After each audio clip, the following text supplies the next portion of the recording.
So let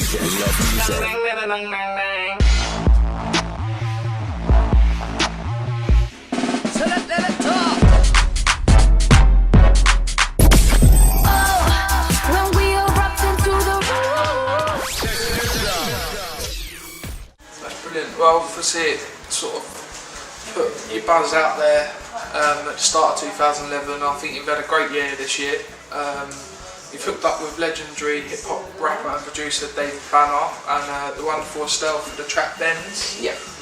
What was it like doing a track with such worldwide artists for such a worldwide brand as Mercedes-Benz? And again, how did that come about?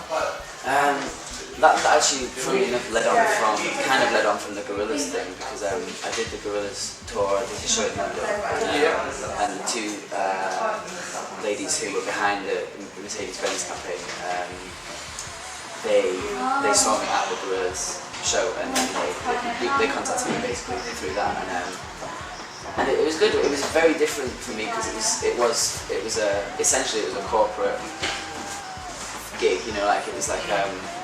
Although we were actually allowed to be really creative with it, like so it was kind of they just said to me, we've got this project we'd like to be involved with, we can't confirm who else is doing it yet, but blah blah blah. You know. So I was like, okay, really good. And then it eventually came out that Estelle was going to be doing it and David Banner, and I mean it was just, I'm so glad I did it, because it was like it was bizarre. Like we went out to LA, and like David came, I came, Estelle came, and we just got in the studio. It's like, okay, just make a song. It's a little bit scary, but it's just one of those things that's what I love about doing this job or just doing music. It's like you can have the most strange situations, but there's something good about it. So, yeah, we just literally went to LA, just vibed in the studio, just had some fun. It was just a lot of fun. Yeah. We all had fun. We just had a laugh. Much joy, but I knew I wanted more from life. Make my own love, open my own. Obviously the Gorillaz, Estelle, David Banner weren't enough. You obviously linked up with probably the most unfortunate man in the Mobos this year, Mr. Retrofit. Yeah. What's he like to work with in the studio? Is he enjoyable? Yeah, definitely. I mean, again, it's when I wrote the song with Wretch, that's the first time I met him as well. But he's like, the thing I like about Wretch is he's very, it's going to sound a bit obvious, but he's very musical. Like, I think a lot of people don't have certain musical qualities when they're writing, especially if they're not actually singers or playing an instrument. And he kind of just has a good ear, and and I went in and he'd already put his verses down, so I was kind of getting to grips with the story, and he just paints pictures so well, and you know, he describes real situations, and it was just a pleasure really to go in and just add a melody to it, and he's the kind of person where you can kind of say, so what do you think of this, and you know, he'll give me a good kind of constructive criticism, or is it or just like he's musical enough to kind of get to understand how it fits and stuff like that. So Rich. Adaptable to your vibe as well. Yeah. Because obviously you're not rap yourself, you're coming from two different backgrounds. Yeah. Okay, nice. Obviously your track, which I absolutely love on the Black and White album, Long Way Home with him. A lot of people have been saying it should be coming out as a single and whatnot. And you've obviously recently had the chance to perform that track with Wretch on Later with Jules Holland. Yeah. How much of an honour was it to perform on that sort of platform from such a guy with so much recognition in the industry as Jules Holland? Yeah, it was. When I heard that that was the other song they were going to be doing, I was pretty blown away, because you know, Jules Holland's one. I think all artists kind of sit and watch Jules Holland and just like, you know, they look at the people sat in the audience, and they look at it's really, I can't really think of any other TV program at the moment that's still got that credibility, and they show class, and they show all the different kinds of artists. Yes. So, and it's amazing to have the opportunity to do that before I even think about promoting my own music. So it was great. It was just it was great because it was a really good introduction to me, and I met some of the team at Jules Holland, so I'm hoping that they'll be up for me coming back to do my own stuff. So. Yeah, loved it. Brilliant. Well, I really enjoyed the performance as well.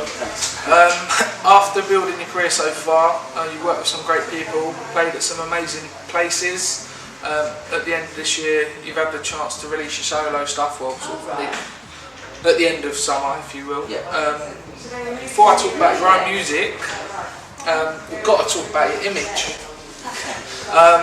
The Guardian have said you're the new Mick Hucknall, which is pretty stereotypical. You're from Manchester, you've got your red coat, but you've not got it on today because you've got your hat on today. It's had a day off today, so I had a nice. Where do you get your fashion and image inspiration from, and how important do you think it is for artists to take fashion and their image as well as their music? I don't really. It's weird because I don't really have an inspiration. I don't like with music. You have inspiration from artists that you listen to and stuff like that, and music that affects you. But the way I dress or the way it's just literally what I how I. It's just if I like it. If it's how I want to look, that's what I'll wear or that's what I'll do. Okay. It's kind of weird. I don't really have sources that I take inspiration from. I just know what I want.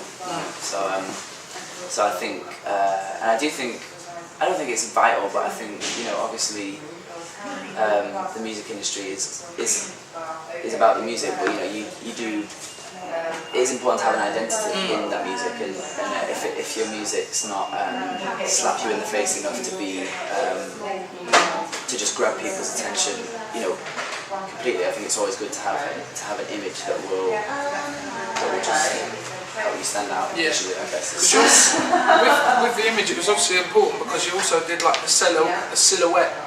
Get my words out of for your mixtape, Those Who Wait, and that was it is your image, and that was so distinctive, and obviously it's your first EP.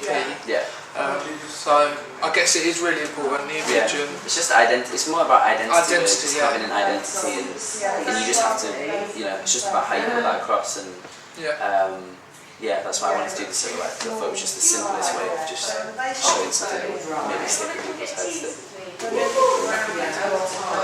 Moving on back to the EP, Those Who Wait EP. I actually did a review of it and I thoroughly enjoyed it. Can't believe you let it go for free, to be fair, but your fans must be very lucky to have, obviously yourself, put that out there for free. You can go and download that from www.daley.tv. How does it feel after 2 years of building your career since that break with BBC Introducing and working very hard to finally get your solo stuff out there? How does it feel? Sorry, again. How does it feel finally to get your EP out there? To get it out. Yeah. Has it been a long process, or? Yeah, it has. I mean, I was writing for quite a while, and then it was only sort of the beginning of the year I decided I wanted to put a mixtape out or like an EP or something, because I'd gone for so long without really putting anything out in terms of a release, even though it's not an official release, it's not like unofficial in a way. It's not being sold, but it's it was just a massive relief and like a big sigh of really, it's just a release because I finally just got to show people. Everyone had been looking at my features and my live performances, which is obviously really good, which I'm really glad about. But it was good to finally show people, look, this is me writing a song, this is me, experimenting with my voice, this is me singing, full on singing, or this is me telling a story. So I think it just showed people the next kind of angle, the next kind of level of what, and that's the kind of stuff that I'm doing. That's what the album is, more or less. So it was just good to finally show all of them rather than just certain aspects. Yeah, and obviously you've done, like you say, you've done a lot of collabs, and it was great to just have you on a record, just yourself. It was fantastic. I really enjoyed it. I've heard you've got a single lined up at the start of next year, and your debut album is to be released next summer. What have the fans got to look forward to, and are these rumours true? Can you let out? Yeah, I mean, there is no exact date yet, but it will be next year, hopefully around the middle of next year. And my label have been amazing. They kind of gave me a lot of space at the beginning to just go away, do just decide kind of exactly what it was I wanted to do. Yeah. And they really helped. They just really let me do that, and they came back, and then I brought the mixtape to them, even though they kind of supported me with it, but they haven't actually. It's been kind of almost like an independent thing, mixtape, but they've had their support. They've given me their support with it. They've been great. You know, they've had patience with me and let me do my thing. And now that I'm ready to almost ready to go, it's really good to have to go back to the label.